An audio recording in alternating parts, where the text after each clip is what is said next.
ओं गणनारायण रुद्रे अंबिके भास्करे तथा भिन्न भिन्न नकर्तं पंचदेव नमस्तुते। ग्रो विथ लर्निंग श्रोता बंधु मानू गणेश चतुर्थीर हार्दिक अभिनंदन और शुभकामना। आज गणेश चतुर्थी विशेषांक को आपण मानक स्वागत। आज अध्याय आम जानिबा गणेश सुंदर नुहे विद्या सुंदर एवं सेतेबेलर गणेश पूजा एवं आजिर गणेश पूजा को नहीं ग्रो विथ लर्निंग विशेष आलेख्य सह मु लालमोहन आपण मानक स्वागत जनाऊँगी। सबुठारु बड़ कथा है यही दिन गणेशंकर जन्मदिन, तेणु चारिआडे उत्सव मुखर हुई उठे। यही देवता पूजा दिन आसिले स्कूल ओ गाँ घर लिपापोछा हुए, कांथ चटाण रे झटी पड़े, कई फूल और आंब डाल रे तोरण हसी उठे। सकाळु सकाळु माटी रे तैयारी हो जाइथिबा गणेशों को समस्ते सुबेश करि देइथांती। कन्यर टगर कई फूलर माला बेकरे लंबे दिया जाइथाय। पिलांक गहणरे परिवेश मुखरित होई उठी थाए। नुआ चाट यही दिन खड़ी छुए पाखरे गुरु छोट पिलाटी हाथरे नुआ सिलट और खड़ी धरई दियंती। गुरु को हाथ मुठारे पिलाटीर खड़ी धरा मुठा एवं पाठर आरंभ सिद्धिरस्तुरु होता है। तापरे तीनोटी छोट छोट मुंडला ब्रह्मा विष्णु महेश्वर काईच पाछियारे पिलाटी तार प्रिय गणेशों आनी थाए उखुड़ा नड़िया कदली और खसा लडू। पूजा शेष हुए पुष्पांजलि रे खर्बं स्थूलतनु गजेन्द्र वदनं लंबदर सुंदरम यही श्लोकटी केबे से दिन किंतु आज बदलीगलानी। एबे गणेशों दुई हाथ बदल रे हाथर संख्या बढ़ी बढ़ी भी चली। तांकर हाथ केवल लडू आउ पथी नहीं, तेबे केते कौन आयुध। हाथरे अभयर मुद्रा भी अच्छी। केउठी नाचुचंती तो, केउठी बंशी बजाउचंती तो, केउठी मृदंग बजाउचंती तो, आउ केउठी करिथिबा ऋणर परिशोध पई प्रस्तुत होउचंती गजानन। तेबे सबुठारु बड़ कथाटी हला से काले अन्य देवादेवी मानक ठारू सुंदर। हाथी परी मुंड, थंतल पेट, गभीर नाभि, मोटा मोटा जंघ, बड़ बड़ पाद, प्रसारित पापुली, छाती रे पैता, देह सारा अलंकार एवं मथारे चंदन। एपरिक बापांक प्रिय साप भी तांकर अलंकार। एते बड़ पृथलाकाय देवतांकर बाहन पुणी छोटिया मूषाटीए। काहींकि तांकु कौन पृथ्वीर आउ कौनसी जीव मिलिलेनी? पुणी एपरी एक विचित्र देवता सुंदर हेले केमिति आपण माने कहतु तो दर्शक बंधु। गणेश कौन कही देउछंती कि सुंदरता देहरे गढ़णे नहीं, विद्या ही सुंदर। विद्यावंत सकल रूपर जेपरि एक अपरूप उद्भास।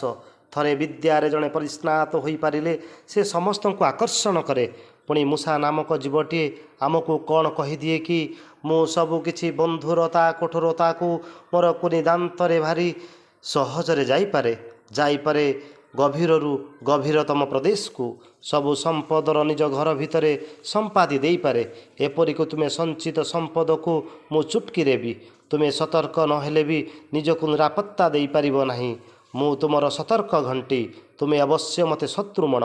विभिन्न उपाय मो जीवन को निय, मात्र नहीं पार कि मते आविष्कार कर। तथापि मु बंचिछि एक प्रचंड प्रतापशाली विद्या विभावर अपराजय व्यक्तित्व श्री गणेशंकर पाद तले एवं तांकु मु आज भी बही चली। जे विद्यार वहनकारी से अमर। आम भारतीय संस्कृति रे यही विद्यार देवता काले महामाया पार्वतींकर मानस संतान। जे बालुत कालरू महायोगी शिवंक सहित मध्य युद्ध करने को आह्वान दे पारे एवं जे कहीदे पारे ता कांधरू मुंड को विजुक्त कर अस्तित्व को हे ईश्वर तुमे मते शेष कर नाही। विद्यार शेष नाही, साधना उत्साहर भी शेष नाही। अन्यर निरापत्ता पाई मु समर्पित। एक प्रतिश्रुतिबद्ध अस्तित्वर शेष नाही। ईश्वर आश्चर्य हुंती एक महापराक्रमशाली अस्तित्वर कांधरे जोड़ी दियंती हाथीर मुंडटीए। आउ से आश्चर्य देवता आम गणेश भारतीय संस्कृतिर आदि पूज्य एवं सकल विद्यार प्रतीक एवं जन्मरु एवं वैदिक कालरू भी से वैदिक देवतार पूजार्चना एबे भिन्न मोड़ नहीं। गाँ सहर साही बस्ती सबुठी आज खाली गणेश पूजा। ଭିନ୍ନ ଭିନ୍ନ ଦଳଙ୍କର ଚାନ୍ଦା ଆଦାୟର ମାଧ୍ୟମ ଆମର ଏହି ଗଣେଶ ପୂଜା, ଯେଉଁଥିରେ କି ନିଜେ ଗଣେଶ ବି ଅତିଷ୍ଠ ହେଲେଣି। କେତେ ରୂପରେ ତାଙ୍କର ଅବତାରଣ କରାଯାଇ ତାଙ୍କର କଣ୍ଠ ବାଷ୍ପରୁଦ୍ଧ କରାଯାଉଛି। ପୁଣି ବିସର୍ଜନରେ ତାଙ୍କର ଅବସ୍ଥା ଆହୁରି ବାରଣ୍ଡା ଦିକଡ଼ା। ଡିଜେ ବଜାଇବାର ଶବ୍ଦର ଉଚ୍ଚାଙ୍ଗ, ନୃତ୍ୟ ଗୀତର ଉଚାଟ ପଦପାତ ତାଙ୍କର କେମିତି ଲାଗିଥିବ କେଜାଣି। ବିଦ୍ୟା ସବୁବେଳେ ନିର୍ମଳତାର ପ୍ରତୀକ। ମନ ହେଉ, ଦେହ ହେଉ ଅଥବା ପରିବେଶ। ଆମ ଗଣେଶଙ୍କୁ ବିସର୍ଜନରେ ଡିଜେ ବଜେଇ ଉଚ୍ଚାଙ୍ଗ ନୃତ୍ୟ ଗୀତରେ ନଈ ବା ପୋଖରୀରେ ଭସେଇ ଦେଉଥିଲା ବେଳେ ଗଣେଶ ଶ୍ୱାସରୁଦ୍ଧ ହେବା କଥା ସ୍ୱାଭାବିକ। ତେଣୁ ଏବେ ତାଙ୍କର ମୃଣ୍ମୟ ଅବୟବକୁ ସ୍ୱତନ୍ତ୍ର ସ୍ଥାନରେ ବିସର୍ଜନ କରାଯିବା ଲାଗି ନିଆଯାଉଥିବା ପଦକ୍ଷେପ ସ୍ୱାଗତଯୋଗ୍ୟ। ଏତେ ସବୁ ବାଜା, ରୋଷଣୀ, ଆଲୋକ ଓ ସାଜସଜ୍ଜା ଭିତରେ କାହିଁକି କେଜାଣି ମୋର ମନେ ପଡ଼ିଗଲା ପିଲାଦିନର ସେଇ ଗଣେଶ ପୂଜା କଥା। ଚଳିତ ବର୍ଷର ଶ୍ରୀ ଗଣେଶ ଚତୁର୍ଥୀ ଆପଣଙ୍କ ଜୀବନରେ ନୂତନ ଆଶାର ଆଲୋକ ଆଣିଦେଉ। ଶ୍ରୀ ଗଜାନନଙ୍କ କୃପାରୁ ଆପଣଙ୍କ ପରିବାରରେ ସୁଖ ସମୃଦ୍ଧି ଭରିଯାଉ।